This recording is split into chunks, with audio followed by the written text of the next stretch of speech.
আমরা জয় করব সেই আশা প্রত্যাশা রেখে আমরা সকলের কাছে সালাম করব।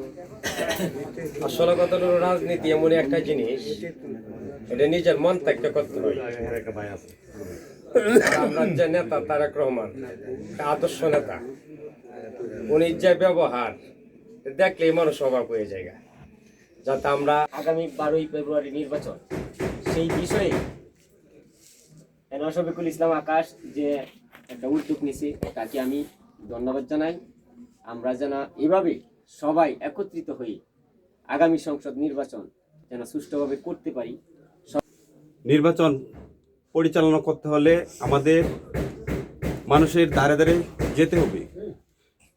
মানুষের কাছে না গেলে আমরা ভোট পাবো না। সংসদ নির্বাচন যেন আমরা ব্যালটের মাধ্যমে ডক্টর এম ওসমান ফারুক সাহেবকে সকলে মিলে ঐক্যবদ্ধ হয়ে 12ই ফেব্রুয়ারি নির্বাচনে ভোটে তাকে জয়যুক্ত করেছিলাম, যার ফলে উনি এমপি হয়ে ভালো একটা মন্ত্রিত্ব পদ পেয়েছিলেন। উনি আমাদের জন্য অনেক সারা বাংলাদেশেই বর্তমান জাতীয়তাবাদী দলের যে চেয়ারম্যান তারেক রহমান একজন মুরব্বীরে আইনটা জিজ্ঞেস করছে যে মুরব্বী বলেন তো বেহেশতের মালিককে? মুরব্বী বলছে আল্লাহ। দুজকের মালিককে? আল্লাহ। হায়াত মৌতের মালিককে? আল্লাহ। তাহলে বেহেশতের গ্যারান্টি কি আমি আপনাকে দিতে পারি? আমরা কি দিতে পারি? এই মুরব্বী বলছে, সহজ সরল লোক বলছে না, দিতে পারেন না। তা আমাদের মধ্যে এখন একটা গোষ্ঠী আছে টিকিট, যে দলে ভোট দিলে নাকি বেহেশতে টিকিট চলে যাবে। তো কোনো মানুষ তো এই এখতিয়ার রাখে না যে বেহেশতের টিকিট দিতে পারে, এটা একমাত্র উপরওয়ালা যাবে।